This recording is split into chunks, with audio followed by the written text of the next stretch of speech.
Welcome everybody to the Line of Scrimmage. How do, how do, how do. College football in the house. My man LV joining me. What's up, LV? How you doing, Ryan? All right, man. Lot to talk about. Yeah. Um, so let's recap last week a little bit. Few teams almost got themselves in trouble and one did. So we'll talk about Alabama because Alabama's always a big topic. They struggled against South Florida. The quarterback situation looks a mess. Their defense seems still confused. They still don't have that figured out. Now, they pulled away late, which a 17-3 victory at South Florida, Alabama fans are not used to seeing that at all. I mean, South Florida had them on the ropes. A lot of people think Nick Saban's program is in trouble. I'm not going to go that far yet. But, Lloyd, it seems like it's carried over from last year. They look confused. The quarterback situation is all a mess. Nobody knows what the hell is going on. I don't know what your take is on it. Yeah, Ryan, when I look at this team, everybody is talking about is Saban's time done there, and you start having to wonder, is it, is how much does he have left? What does he really have to prove there? He's won all those national championships, and is it Milrow? Who is it?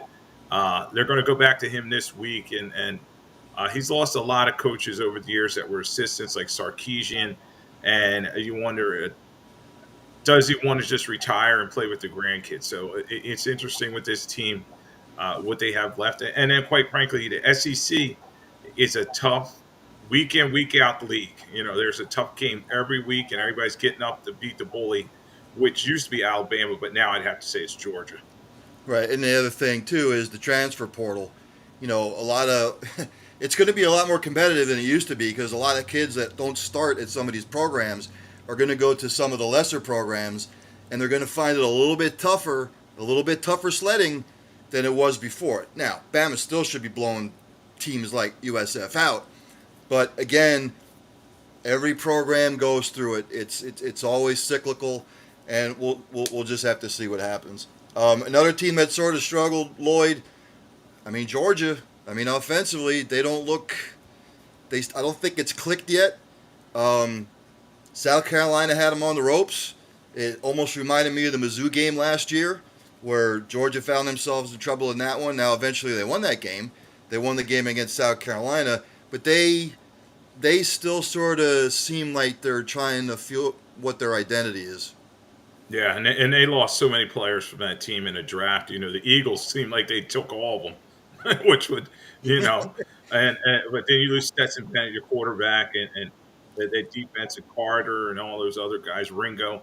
Uh, they had a lot to replace there. So yes, they're getting guys in the transfer portal, and they still have some leftover pieces there. Particularly, I really like their tight end a lot. I think he's going to be a very high draft pick this year, and some guys on that defense. So Georgia, they're staying the course, and like I always say, you just want to stack W's at this time of the year. Obviously, in the pros, it's not about style points, but when you want one of those top four spots in the playoff, you definitely have to win these games excited to get the voters on your side. And a couple other games that I sort of singled out because the others were sort of blowouts. Florida State goes up, Boston College. They're beating the hell out of them. They got lackadaisical. They let them back in the game. I actually thought Boston College was going to pull this game out. Again, these are the types of games that you have to win if you want to make a college football playoff. They did, but this will be a learning curve for them because, again, when you get a team down like they had Boston College down and you let that team back in, much as the same way the Cardinals let the Giants back in the other night, it's I'm still not sold on Florida State. I know they're ranked fourth, but I still this week when they play Clemson and it's in Death Valley, I know Clemson's not they're not ranked. Yeah. I still know that they're sort of like I don't know if they're in a rebuild mode, but Clemson has revenge on their mind. That place is going to be rocking. We'll see where Florida State is this coming week. Yeah, this is a primetime ACC matchup game, and it's going to be interesting to see if Florida State has turned that corner. It's been a number of years since they were that high-powered team that they were in the Bobby Bowden days, and Jordan Travis. Yes, he's a dynamic young quarterback, and that team seems to be rallying around him and defensively, but they can't let their guard down. These ACC games have gotten a little tougher, and Florida State, they're a team that teams historically want to beat, and that this should be a good game with Clemson. And you talk about what BC did. Everybody's getting up for Florida State now because they're getting their swagger back, and everybody's talking about them again. And this should be a fun one to watch. I still do believe, though, that Clemson's kind of down, and that Florida State will find a way to win that game. And we go to the Florida-Tennessee game. My Gators, I did not think they were going to win this game. I didn't think they had a shot in hell. And I don't know what it is about Tennessee in the swamp, but Tennessee just has problems there. No matter how good Tennessee is, no matter how bad Florida is, one team came to play and they were prepared. The other didn't. They just dominate. Now, it ended ugly. We never want to see that in a college football game with the fights, and there's no place for that in college football. But, again, I thought Tennessee heard the noise. They were feeling themselves a little bit. Maybe they came into the game a little cocky. And, even when Florida is down, the swamp is still a tough place to play. It totally is. And I think it's been since, like, Carl Pickens was on Tennessee when they won down there. It's been that long. Peyton even had problems winning there. And it's a tough place to play. And we'll see if they're able to rebound from this. And Tennessee, they lose Hendon Hooker last year, their quarterback. He's on the Lions now. Joe Milton, he's bounced around. He was at Michigan, and now he's at Tennessee. I'm just not a big believer in him, and he's just not getting the job done. And I think good win for Florida. They're still kind of rebuilding, kind of piecing things back together again. But for Tennessee, that was an opportunity that they let pass. And the one team that got bit was the Kansas State Wildcats. I don't know. Mizzou always seems to pull off, one of these types of games every year. They might lose to a Troy, but then the next week they might knock off one of the SEC team or one of the other Big 12 teams. So again, I picked Kansas State to repeat. I know everybody was on Texas, and I'm looking like a fool right now, but Kansas State maybe seems to be in flux a little bit. Maybe I took them a little, maybe I had a little bit too much confidence in them. Big win for Mizzou, though. Yeah, and Mizzou, this is a rivalry game. These two states that are right next to each other, and a lot of their fans know each other. Obviously, everybody would talk about Kansas versus Kansas State, but it was a good, solid win for Missouri, and Missouri is a quiet team. A lot of people have not talked about them since the Chase Daniels days, but they've won a lot of games over the years with a number of different quarterbacks kind of in the background, and it's going to be fun to see if they can maintain this. Obviously, for Kansas State, they always want to run the football first and foremost, and then their quarterback kind of came up short last week. So it's going to be interesting to see if they're able to bounce back. So before we get into the top 25 teams and the games and whatnot, I have to touch on the Mel Tucker thing because it has become a big issue. The whole culture at Michigan State seems to be in shambles, to be quite honest with you. It's sort of a he said, she said now. Of course, Mel Tucker came out with his statements, I think it was yesterday or today. I don't know what kind of pulse you have on it, Lloyd, but this is going to get real ugly, and Michigan State really doesn't need this because of like the last 10 or 15 years that we had spent at Michigan State. Yeah, it's going to get real ugly, and it's going to remind me kind of, Bryles at Baylor and all the other stuff. And a lot of these big college towns, when it goes bad, it goes bad. It just gets ugly. And it's a situation you would have hoped he wouldn't have put himself in jeopardy like that when you have such a big contract and your future's kind of laid out. And, we know these college coaches, they run the town kind of, in the old days, but now you just can't. And there's a camera everywhere, and it's all over the internet, and it's just an unfortunate situation. And Michigan State, obviously, it's another black eye on the program, and Michigan, who's their neighbor and rival, they're obviously laughing and thinking, oh, look at this mess. But it's going to be interesting to see if Michigan State can clean this up. We've seen over the years that schools have kind of stepped away from a coach or a bad situation, and about,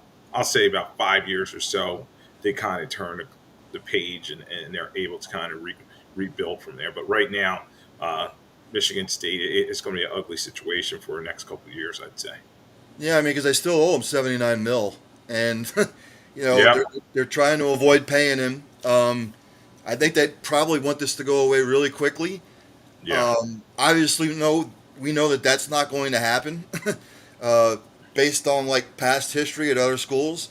So, yeah, I mean, it's just I just don't understand in today's social media age hmm, why people continue to put themselves in these types of positions because Big Brother is always watching now. yeah, Big Brother is always around, and you're not going to get away with stuff anymore. yeah, and It's yeah. eventually going to come to the surface. Yeah, think about Rick Pitino, in Louisville, that mess there, and they had to end up. I think they're probably going to have to settle this out of court or something, or try to come to some kind of agreement, because you're right. There's a lot of money on the table, and Tucker's not going to walk away from it, and he'll have his attorneys working on it and this and that, and then it's who did what, as you said, he said, she said, and then when, and there probably is going to be they're going to look at email chains and text chains, and it's just an ugly situation, and you just hoped he would have liked being the football coach more than whatever activities he was up to. Yeah. So we'll have to see what transpires with that particular issue. Now we'll get into the top 25 games. I'll start at the bottom. 25th ranked Florida, the big win over Tennessee. They're hosting Charlotte. Of course, this is what I like to call a cupcake game. This is what, you have the big game against Tennessee, and then the following week, they're sort of like, I'm not going to say they're going to get a rest, but um, this win over Tennessee, we'll see how it propels them because it can propel them to greater heights. They don't want to get too big of themselves. They don't want to take Charlotte too lightly. They'll find themselves in trouble, aka Georgia Southern a few years ago, where Georgia Southern came in the swamp and beat the Gators. But I think now through the Tennessee game, they have sort of found out what their identity is offensively and defensively. And I think going forward, they're going to stick to that game plan. I don't foresee them having a problem with Charlotte. So I'll say Florida 33, Charlotte 14. I don't know.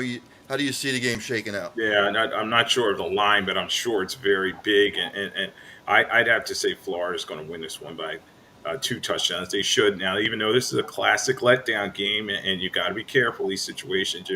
Everybody always points to Appalachian State going to Michigan and winning that game, and catching them with their pants down per se. So this is an opportunity for Charlotte to show everybody they can compete with the big boys, but I think Florida will take care of business. Florida favored by 28. Oh man, 28's a lot. I mean, Yeah. that's, Yeah, I that's a wouldn't big. lay any cake on that. I would look at the over. I would look at the over. Uh, Number 23, Tennessee is home against Texas San Antonio. Texas San Antonio is sort of a sneaky team. They had a tremendous season last year. Did very well last year.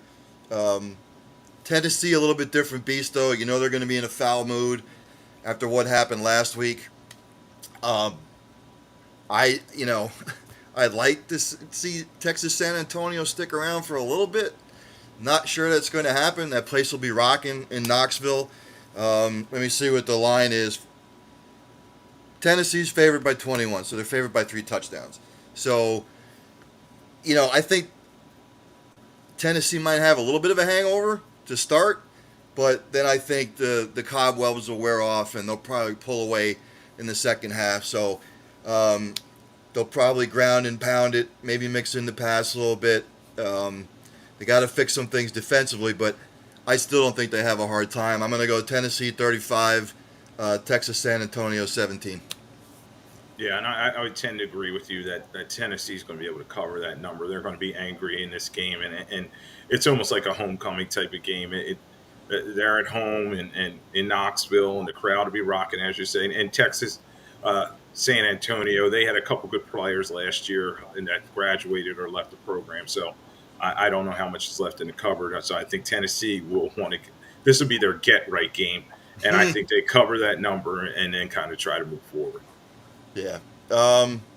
I'll save some of these other games for later because they're top 25 matchups. The next one I'm looking at is number 20 Miami. They're away at Temple. Miami's favored by 23.5. Temple's a dicey place to play sometimes. I know Temple's sort of down on their luck right now, but Miami better not look past them. You know, it's one of those classic games where, yeah, if we just sort of show up and we bring our C game, we'll be able to win the football game, and that's where teams get themselves in trouble. I don't think that'll happen. Like some of these games, I think will probably be on the verge of blowouts. Again, Temple a little bit down. They'll probably have something for the game because I know they lost. I think Temple lost their president unexpectedly. Unexpectedly passed away. So Temple might be playing for something here.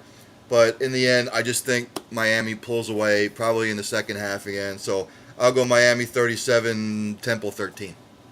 Yeah, I think that this is kind of sometimes it's an old Big East rivalry game, and it'll be played at the Link. And I've been to some of those Temple games at the Link in Veterans Stadium, and it won't be as crowded there. There may be more Miami fans there at Temple, and when it's down on campus, they just don't get the student body out there. So I think that Miami definitely will have the energy, and I think they'll cover that number. And Temple may hang around for a little bit, but Miami just has better personnel. And Temple, after Matt Rule left, they're just not getting the same caliber of players that they used to have there.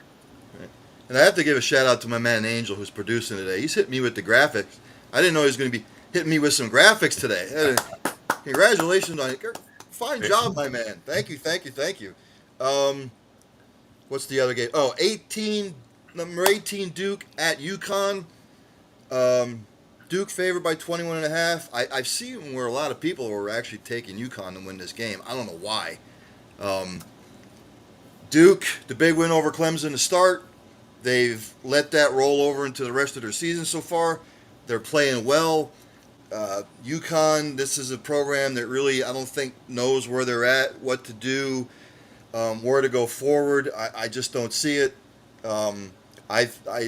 This is one of those games. I know it's away. I know it's at UConn. I just think Duke is playing too well right now. I don't think they're going to take UConn lightly. So I'm going to go Duke 33, UConn 10. Yeah, UConn's at home, right? Yes. Beware the home dog. I always talk about it. I do a lot of, gambling type shows, and when you have that home dog, they want to defend the turf and they kind of feel disrespected. So I think UConn's going to pull a surprise here with the points. So I'll take them with the points. I don't know if they win outright, but I'll say UConn takes the points and they get the win. But Duke may wake up late, kick a field goal, but UConn wins it in terms of the betting line. Yeah, you're not. A lot of the public are on UConn. So, but I've seen some of the. I love the science against the spread and stuff like that. So I'm looking at like little tidbits and stuff like that. So I just don't think Duke's going to take him lightly. Number 17, North Carolina. They are away at Pitt. Again, North Carolina, their defense is playing well, and this is one of the main things I had about them going into the season. Can they improve what they had the last couple of years? And they have. I'm not saying it's spectacular. I'm not saying they're a top 10 defense or anything like that, but they are much improved. Pitt, just one of those teams where, Pat Narduzzi, it's 8-4, 9-3, 7-5 type of seasons that he has. North Carolina knows that Clemson has a loss on their schedule already, and it's in conference, and it's to Duke in the ACC. I think they're focused. I think it's still going to be a tough place to play. It's an ACC matchup, but somehow, some way, I think North Carolina will pull this game out. It'll be closer than what a lot of people think. because again, Pat Narduzzi, the defensive schemes that he comes up with. Um, Drake May, the only thing I'm concerned about him a little bit is he is turning the ball over a little too much, and that's been the topic of discussion. But I say close, so I'm going to say North Carolina 33, Pitt 24. Yeah, this is an interesting one because it's another ACC battle. We talk about this league is really tight competition, and you have Pitt that's coming off a tough backyard brawl loss out in West Virginia, and there's hurt and they lost some players in that game, and I think when you look at North Carolina, you talked about the key guy Drake May. I think he's a pro prospect for a reason. Pitt has some problems in the secondary, and he's going to be able to drive that football down the field. So I think North Carolina win this one. um, I think they win it by about 10 points or so, and then they kind of roll on. And as you said, they see that opening in the ACC with Clemson losing and some of the other teams being kind of down. Maybe this is their chance to, take that lead. And the spread's only 7.5, so somebody knows something somewhere. So, Yeah. so uh, number 16 Oklahoma is at Cincinnati. I don't know how Cincinnati pulled that one off. That they get Oklahoma to come to their house. We all know Luke Fickell is now at Wisconsin, and Cincinnati, I think, is sort of in a rebuild mode. Um, Oklahoma, another team that I have to see it on the field. Uh, they struggled against SMU. The other teams they've sort of like blown out. So Cincinnati's just one of those teams that are in limbo as far as the program Yeah. goes, especially with Fickle leaving. So, Oklahoma, I think at this point knows what they have to do. They're competing with Texas right now for the Big 12 championship because some of the other teams just aren't. Kansas State with the loss to Missouri. TCU's not what they once were. Iowa State always disappoints. Oklahoma State sort of like peters off at the end. So I think Oklahoma goes in there. I think they make a statement. So let's see what the line is. The line's 14.5. They're showing a little bit too much respect to Cincinnati, I think. I'm gonna say Oklahoma 42, Cincinnati 17. Yeah, it's interesting because you got that home dog effect again, but when I look at Cincinnati, they had that magical season a couple years ago under Fickle with Desmond Ritter at quarterback, undefeated for a large portion of that season, and I think Oklahoma is trying to take care of business as they finish out their time in the Big 12. Uh, Gabriel's getting a little better at the quarterback position. They got him as a transfer coming in, and they're running the ball with some authority, and their defense is doing pretty well. So I expect Oklahoma to come in there and take care of business and cover that number. Yeah, let's see what I have next on my list. So we have big time SEC matchup. We have number 15 Ole Miss at 13 Alabama. This game is intriguing to me because Yeah.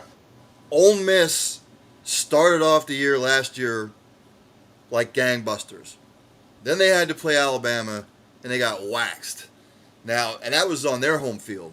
Now you have to go to Alabama, who, let's face it, they're struggling. They don't have an identity. If you can't catch them now, then when are you going to catch them? And I don't know. Nick Saban just seems to have his team ready for games like this. This week, I just don't know. I think there are too many problems there. I think this game's going to be close throughout.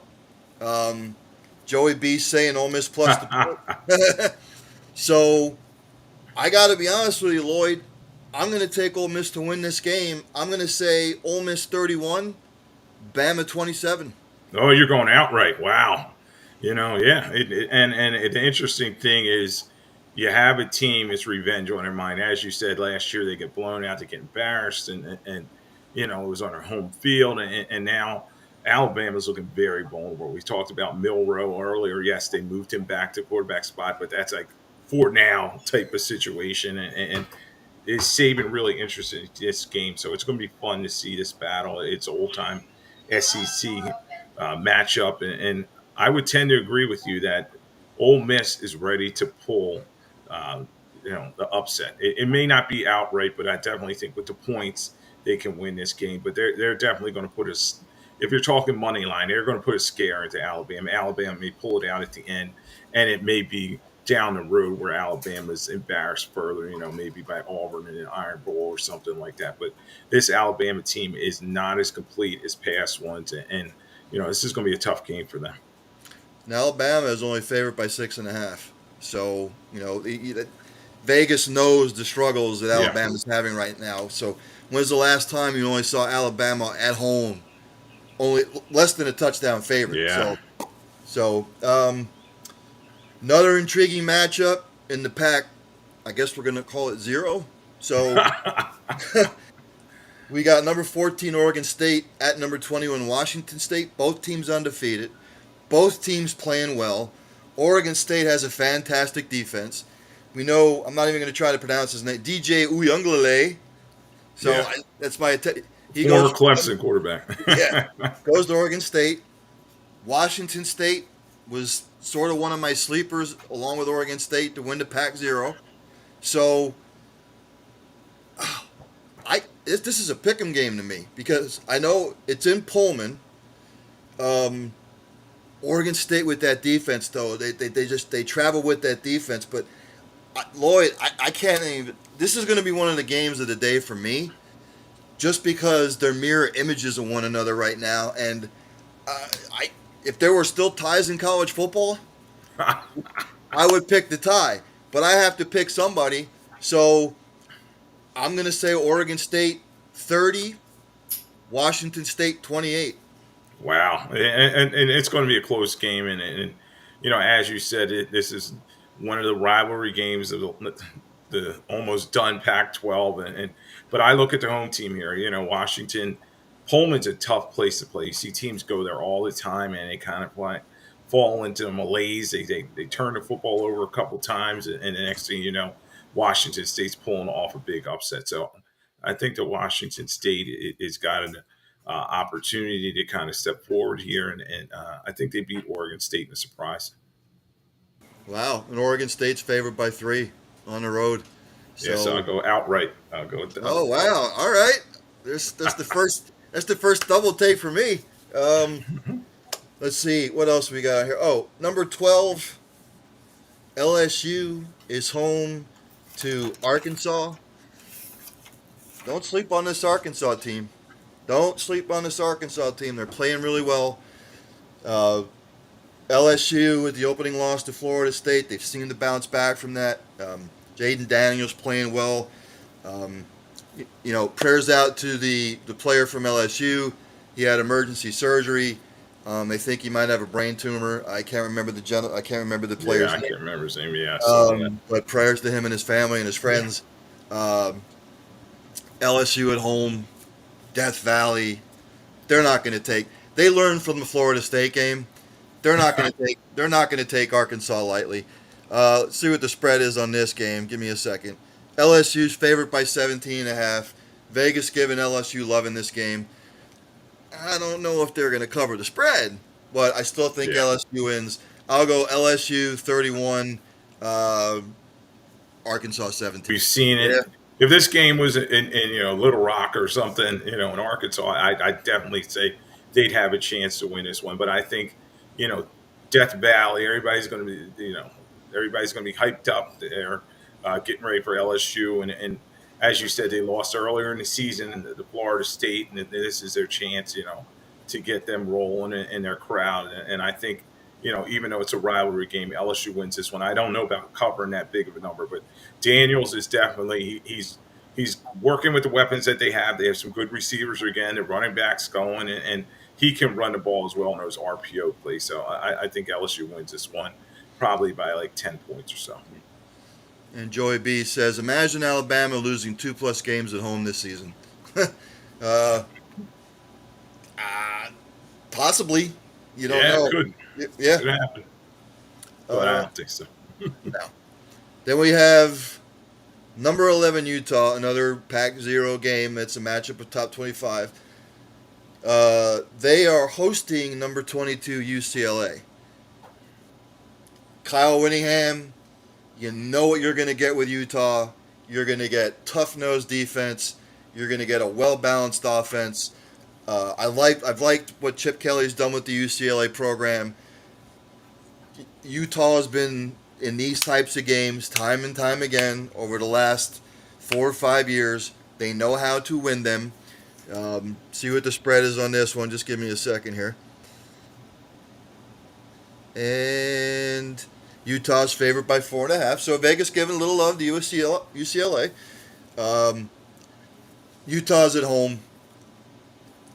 Grinded out, tough nosed. It's just going to be one of those get in your face in the trenches kind of games. I just think Utah in the end will probably pull away. I don't think it'll be a high scoring game by any means. Don't know much about UCLA's defense. I know about Utah's defense. So I'm going to go Utah 27, UCLA 20. It's going to be close. Yeah, and this is another one. Beware of the home dog. Typically Chip Kelly teams, they're going to score a lot of points, but their defense is going to allow a lot of points. And that's what I'm expecting here. And I don't know if Utah is going to go with their backup quarterback again. I know their starter is a little banged up, but that team rallied around their backup, and they're running the football, and they're not turning the football over. And as you said, their defense is pretty stout. So I expect Utah to win this one, and even though they're underdog, have an outright win at home. And let's see, what's the next one I had written down here? We have we got number 10 Oregon hosting number 19 Colorado. There it is. There it is. We all know what Deion Sanders has done at Colorado, but I've said we'll know where they are when they play Oregon, USC, Oregon State, and I think they still have to play Utah. This is the beginning to where Colorado's program is. Joey B saying Oregon big. Don't know about Oregon big because we know they don't play defense in the Pac-12 except for like Utah and Oregon State. So can't get a read on this game. I know Oregon's favored by a lot, and they're favored by 21. So yeah. I think Colorado's too talented offensively with the athletes that they have. I don't think they'll win the football game. Do I think Colorado will probably cover? Yes. But Oregon's a different beast offensively. If we get the Bo Nix that doesn't turn the ball over. If Bo Nix comes to play and he keeps the ball safe and doesn't turn it over, I'll say Oregon 40, and I'll say Colorado 24. Wow. And Colorado coming off an emotional victory, and everybody, their biggest story in college football and sports, and everybody's coming out Deion. Yeah, they had a lot. They turned over the roster over 70 players, so they did bring in a lot of the skill guys like Shador and some of the other players, but they're not going to have Travis Hunter in this game. He has that lacerated liver, so he's not going to play in a game after that personal foul hit that he took, and not having him is a big loss for them. And I think,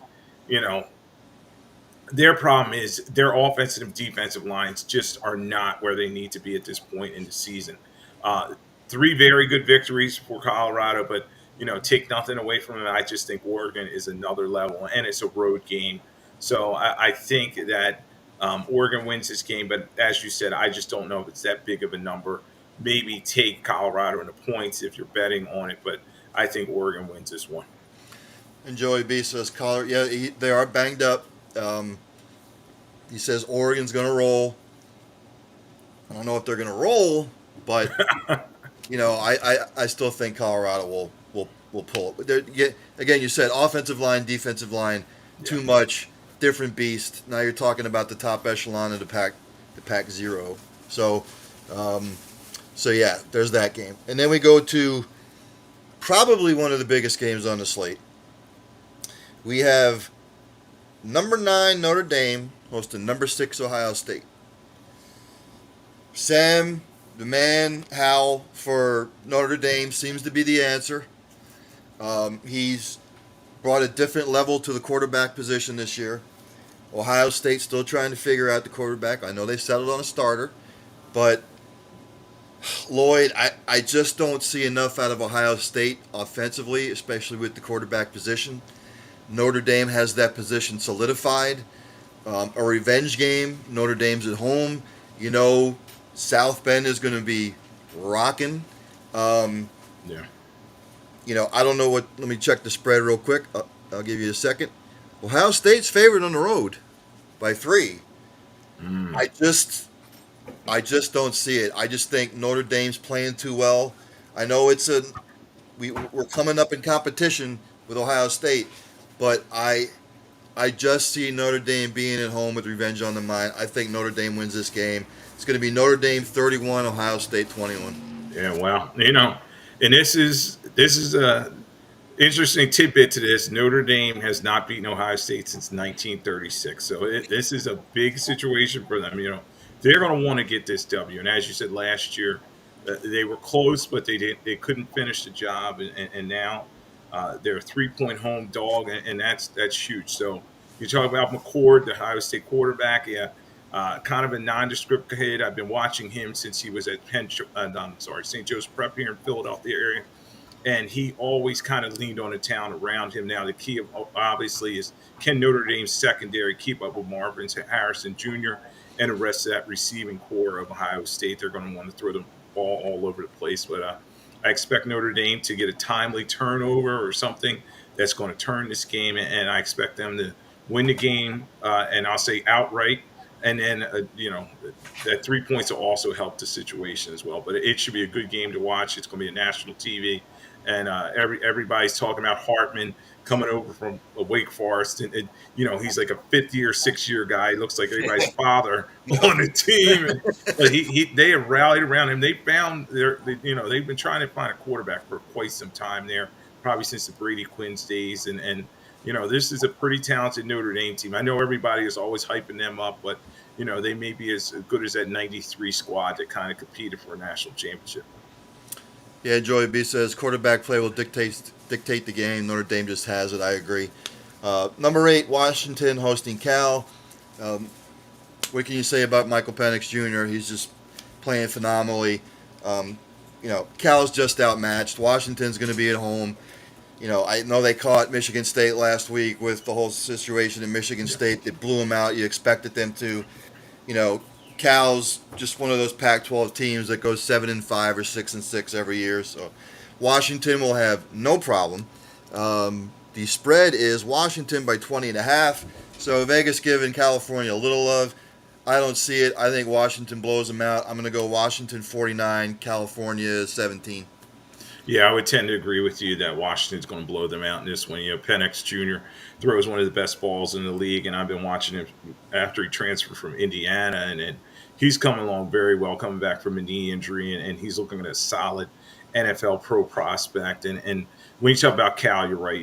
There's not much defense that they're playing, and then when you talk about offensively, they don't have Aaron Rodgers or Deshaun Jackson on this team anymore. Guys that are explosive. So I expect that Washington, they have about 2 or 3 explosive receivers on that team, and Penix Jr. is going to get the ball down the field to them, and I do expect the Huskies to win big in this one. Agreed. Big Ten matchup.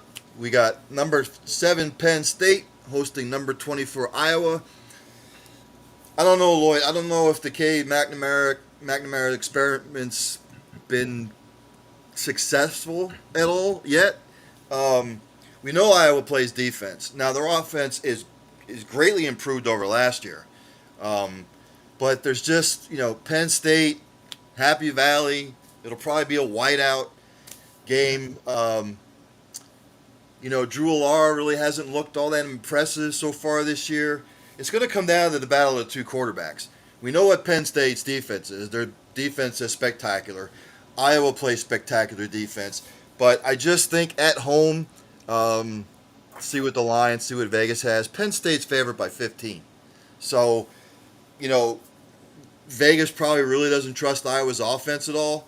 Now, Penn State struggled a little bit last week at Illinois. I know they pulled away, but they did struggle with Illinois. Do I think that Penn State covers the spread? Probably not. But I still think Penn State wins the football game. So I'll go Penn State 34, Iowa 24. Yeah, I think it's going to be closer than that line is suggesting. But you're right. I got a lot of friends going to this game. It's a whiteout game. They're already talking about it. And Penn State is trying to get their respect in the Big Ten, and everybody's always talking about they can't beat Michigan, they can't beat Ohio State. Well, this is their chance first to beat Iowa because they've struggled with Iowa. Iowa's always it's always a grinded out game coming down to the last second, and I think with Fashanu and that guy, the guys up front, their offensive line at Penn State is just dominant. They're going to keep Allure healthy and able to have a nice clean pocket for him to get the ball down the field to his receivers, and then Singleton and the other running back will kind of have some big rushing lanes. And you did talk about that defense that knows how to get after people. McNamara made some mistakes at Michigan in the past, and I expect him to throw an interception here or there in this game, and I expect Penn State to win, but it'll probably be about by 10 points or so. So, that 15 may be too much for them to cover. And we have number 4 Florida State going to Clemson. Death Valley will be rocking. I don't know if Clemson's fixed their problems offensively.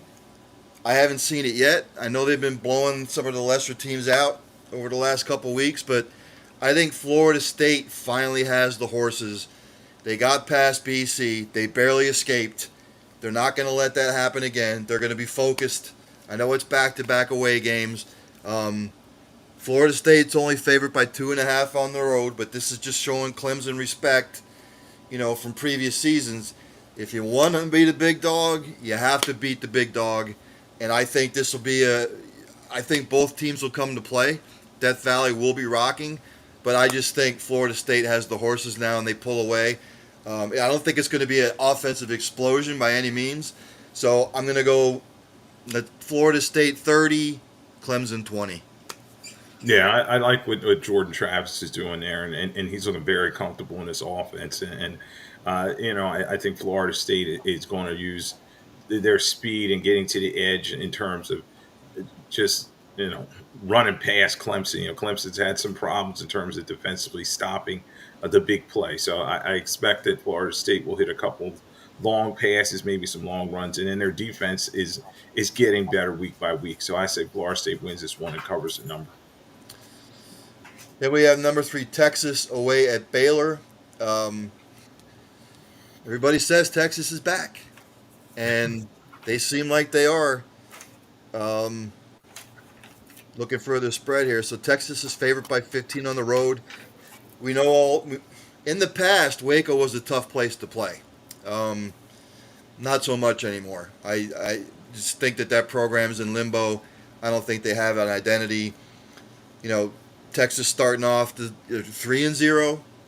They're number 3 in the country. They're hearing all the talk. I think they're blocking it out. I think they know what they have to do now, being where they are. So, again, spread 15. Texas still has some lapses in game. They just sort of get a fog for maybe 10 or 12 minutes of every game where they're just not focused.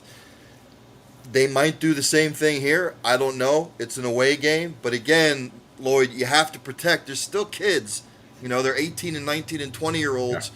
Yeah. And you sort of have to build them up where if you think you're going to just bring your C game and you're going to win, you got to bring your A game every week. I think they do. I think they blow them out. I'm going to say Texas 41, Baylor 13. I think that the Texas defense just completely takes over the game. Yeah, Baylor, as we said earlier, they've been down the last couple of years after their own controversy, and they're trying to, start from scratch again with that program. And when I look at Texas, though, they're getting back into the national conversation. They're getting ready to jump over to the SEC soon, and Quinn Ehlers is playing very well at the quarterback position coming over there from Iowa State. And he's very uncomfortable there. They have athletes at the receiver position, and, of course, they can always run the ball with anybody. So I do expect Texas to win this one and possibly, start rolling it up and win it big. Joey B says, take the Penn State-Iowa under. Penn State 18, Iowa 9. This isn't a volleyball game, dude. All right? You know what I mean? So you got to just put the bottle down. Put the gummies down. It's not going to be that low-scoring game. It's going to be a little bit higher scoring. Then we have number 2 Michigan hosting the State University of New Jersey, which is Rutgers. I think this is the final game, or one of the final games of Jim Harbaugh's suspension. Um, you think they might have suspended him for some of the bigger games, but Yeah. no, they suspended him for the first 4 games of the year. Michigan, they've sort of, I don't know, Lloyd, they've sort of like lollygagged through like the first 3 games. They've just sort of like, nothing spectacular, nothing, shines out. They just sort of like it's like a lunch pail kind of thing where you just go and take care of your business no matter what the outcome is. And I sort of expect much of the same against Rutgers.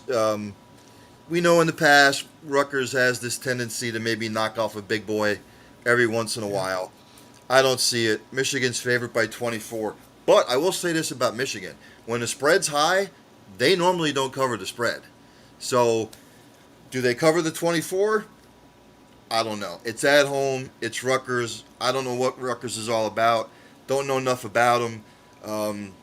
So we'll see. I think probably Michigan, one of the final games of the suspension, I'll think they'll want to put on a show for the coach before he comes back. So Rutgers has no chance. I'm going to say Michigan 44, Rutgers 10. Yeah, I think in front of 110,000 plus, they're going to have the crowd rolling, and Rutgers, too often they are the homecoming team. They come in there and they're expected to be the tomato can. I know they got Greg Schiano back, and he's trying to clean some things up there, but McCarthy is trying to have a statement game probably this week, and both their running backs should have good games, and then the receivers getting down the field. Rutgers just has not had the recruits over the last couple of years. So I expect Michigan to roll on this one and win big.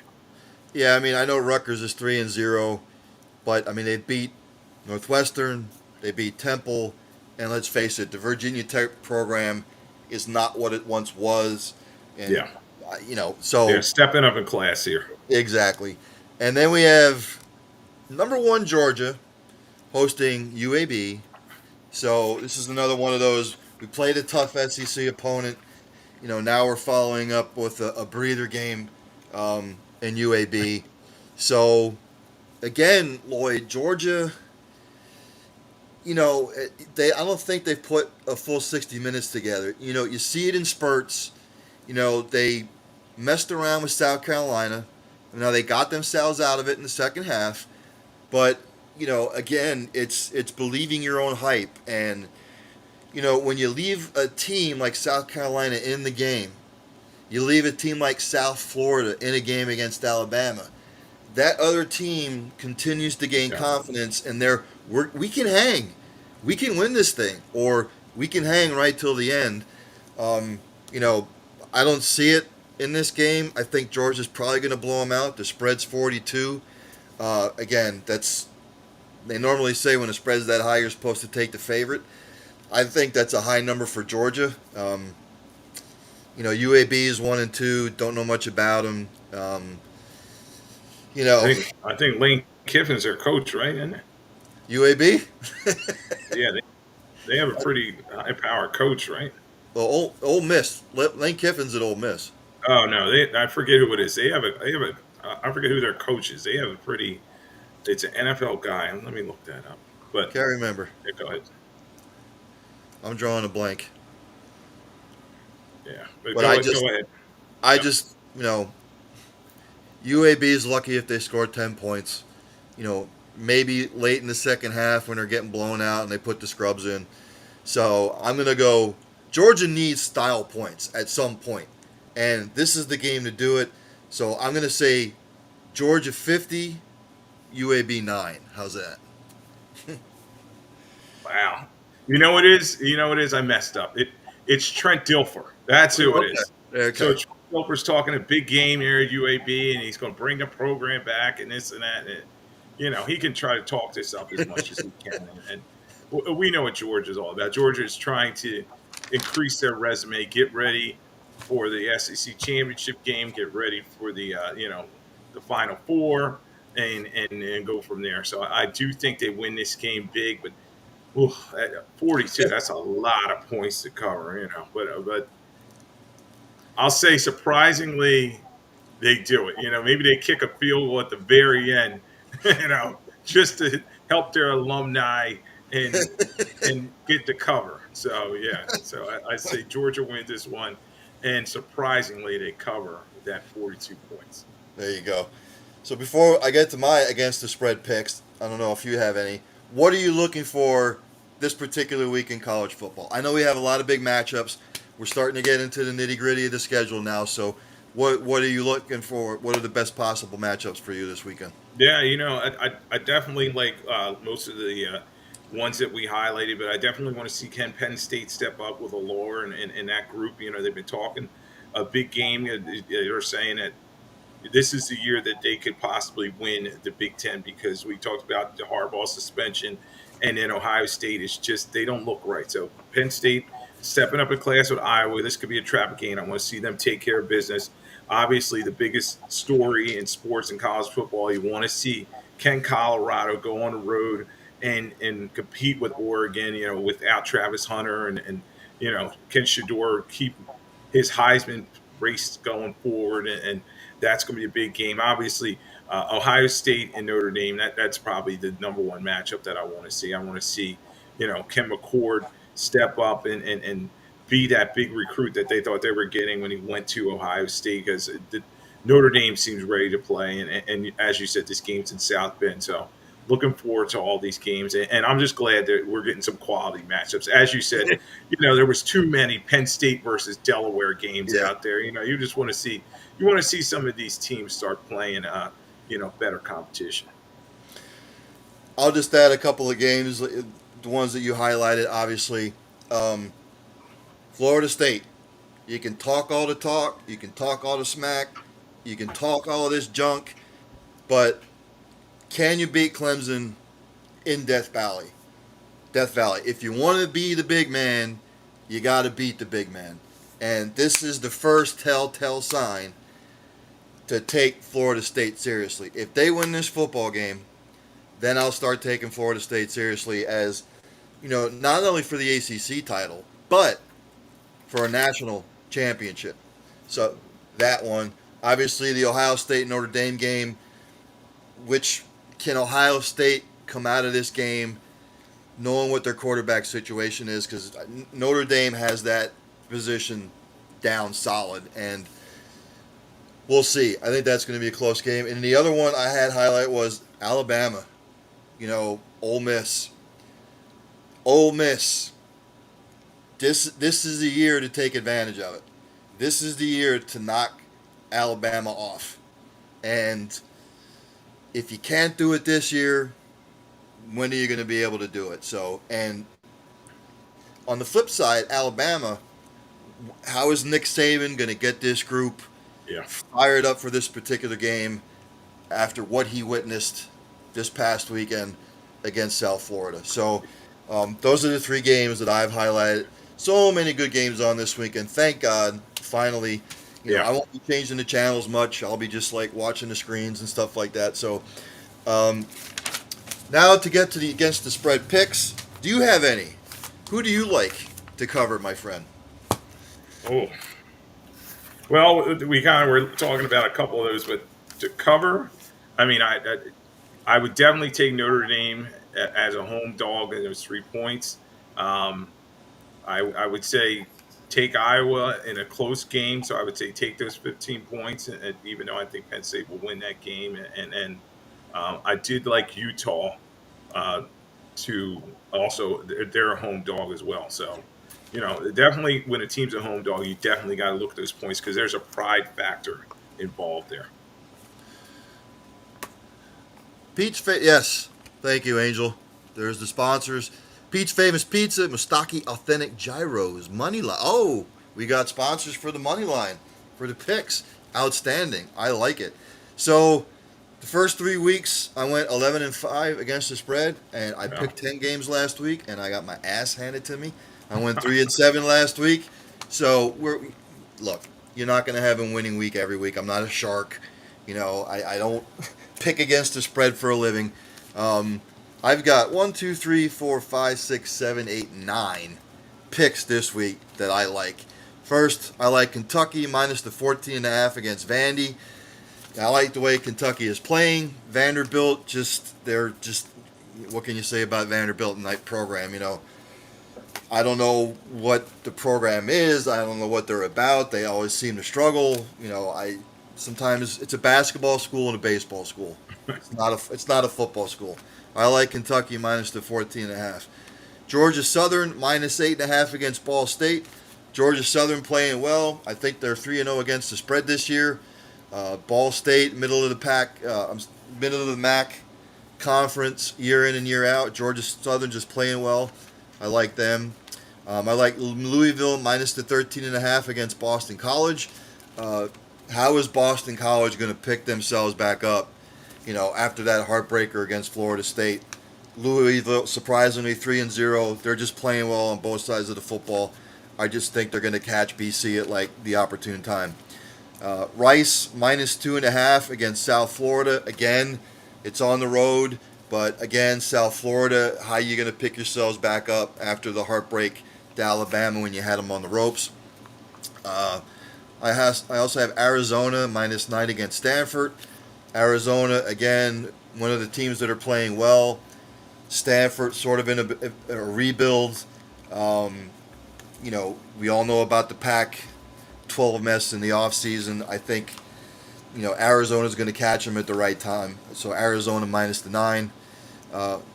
Texas State minus 16.5 against Nevada.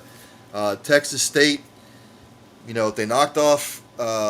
Who did they knock off a couple weeks ago? I can't remember. I'm drawing a blank now. They knocked off one of the big boys. Did they knock off? No, it was somebody knocked off Oklahoma State last week, and I don't remember. But Texas State knocked off somebody big. Nevada, just one of those programs that are in the bottom half of they're probably 120 out of 132. I just like Texas State minus the 16.5. I like UNLV minus the 3.5 against UTEP. I think I saw UNLV, I think, is 3-0 against the spread. And then wrapping it up here, USC, they're only giving up 14 to Arizona State. I know it's on the road, but that's going to be a blowout.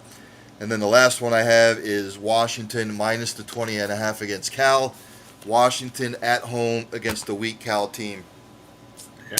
And I'll throw one more there. I like Army to win at Syracuse. Ooh. Yeah, Army's throwing a football now. They looked real good against San Antonio last week. I was looking at that game, but no, I backed off it. So, again, inaugural show. I want to thank everybody for joining the Line of Scrimmage. Tell all your friends, me and my man LV, all college football. There's nothing else.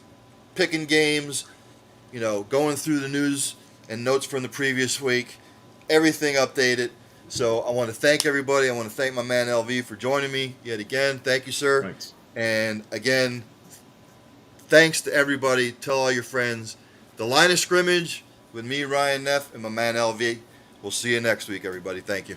And thanks to Angel.